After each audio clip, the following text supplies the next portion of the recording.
Kyrie Irving is one of the most interesting players in the league. There was one time where he said that steak doesn't come from anything natural. He also claimed that there's not one real picture of the earth. And of course, we all remember that one time he infamously claimed that the earth is flat.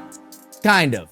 Now, despite his more than controversial takes on the shape of the earth, Kyrie is still the star of one of the most, if not the most popular signature line of sneakers in the entire NBA, and photos of his newest silhouette, the Kyrie 8, have leaked online. However, Kyrie has publicly disowned the Kyrie 8, claiming that they are trash and that he had absolutely nothing to do with their design, and I think he's dead wrong. Please explain.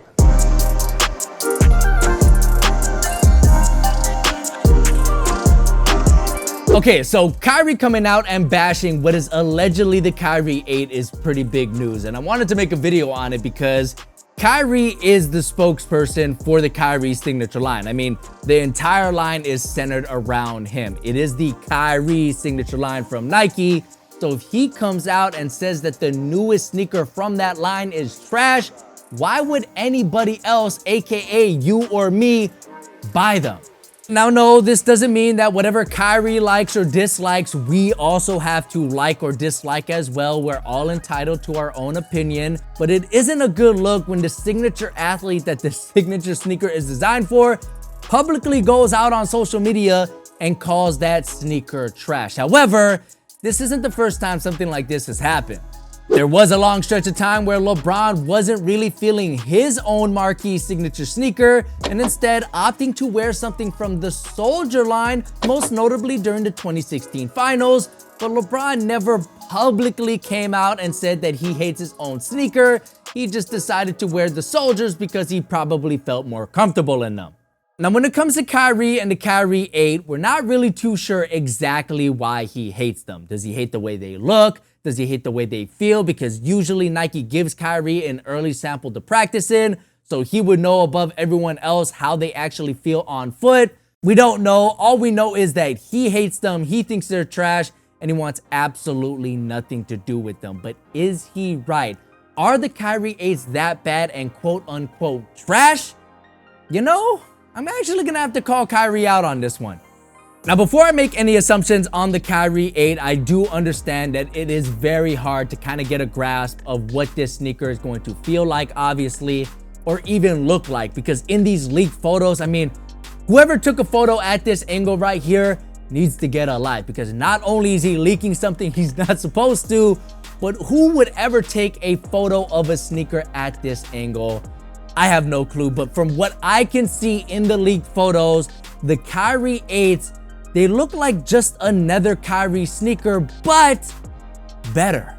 If you take a look at these photos, which give us a broken down look at the Kyrie 8, it looks like Nike has implemented a large zoom struggle in the forefoot, which means that your foot is going to be sitting directly on top of a huge zoom bag, which is by far the most robust cushioning system that we've ever seen in a Kyrie sneaker. And on top of that, you have a smaller zoom unit in the heel as well for a dual zoom setup that isn't full length, but still a huge improvement over what we've seen in years past. And just based on the cushion alone, I am very excited for the performance of this particular model. I don't know how important cushioning is to you in your on-court sneakers, but for me, I think it's the second most important thing. For me, the most important easily has got to be the fit, then cushioning, and then third, I'm gonna have to go with the traction. So let me know what your top 3 performance features in your basketball sneakers is in the comment section below. But as far as the cushioning in the Kyrie 8, it looks beastly.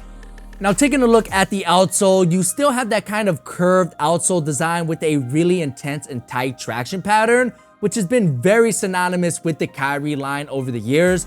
But this time around, it looks like the curvature isn't as intense as we've seen in previous models. It looks a little bit more flat here, but you could still kind of see the same design language on the outside. So fans of this feature are going to be extremely happy to see that Nike is still continuing to use this same design language. Now, as for the upper and the rest of the silhouette, again, it is kind of hard to tell from these photos, but from what I can see, it looks like more of the same. And the one compliment that I've had of the Kyrie signature line is that ever since the 3s, all of Kyrie's sneakers kind of look the same. And from what I can see, the 8s are really no different. You still have that kind of busy upper with a ton of things going on. Again, it looks pretty much exactly what we'd expect from a Nike Kyrie signature sneaker. The upper does remind me a lot of the Kyrie 4, which was actually one of my favorite Kyrie sneakers ever. You kind of have that same nubuck, synthetic nubuck material on the back end of the upper with a synthetic leather overlay separating it from the forefoot mesh. So again, as you can see, a lot of the same design language and features that we've seen ever since really the Kyrie 3. And that might be a reason why Kyrie is so upset with Nike. Who knows? Maybe Kyrie wanted Nike to do something drastic, something very different from what we've already seen. And they came at Kyrie with the 8s, which again look very similar to pretty much every Kyrie sneaker that we've seen before. But it really begs the question, do signature athletes have any input whatsoever in the design of their signature sneaker? No, they probably don't. However, I do think they have some input in the very early stages of the design process. Like for example, Kyrie will go into a meeting with the people over at Nike and he might say, you know, this time around, I want a higher collar or a lower collar. I want a low top, or I want to feel faster, lighter to the ground. Or, you know, I really like the cushioning in the 4s. Can you make something feel similar to that in the newest sneaker? And from there, the designers make a shoe and they design a product based on that athlete input. But anything past that initial brainstorming phase, no, I don't think athletes have much say in the design of their sneakers, and they pretty much have to live with whatever Nike brings them. Like honestly, do you think Kevin Durant's walking into Nike and demanding that his newest sneaker has a full-length zoom stubble board with double stacked heel zoom and a new engineered fly knit upper?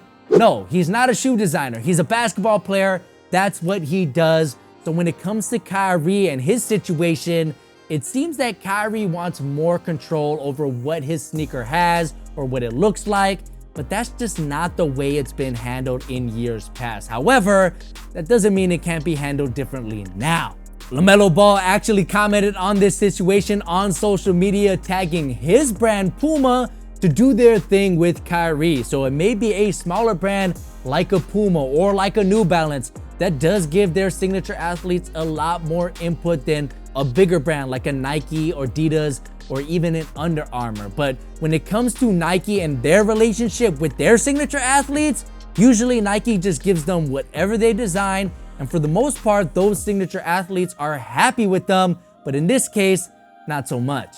But as far as the Kyrie 8, I mean, I don't know, guys. What do you think? To me, this looks exactly like what I'd expect from the next generation of Kyrie's signature line, but with a huge boost in performance, which really had me intrigued, which takes a lot for me to say because I'm just not a fan of the Kyrie signature line.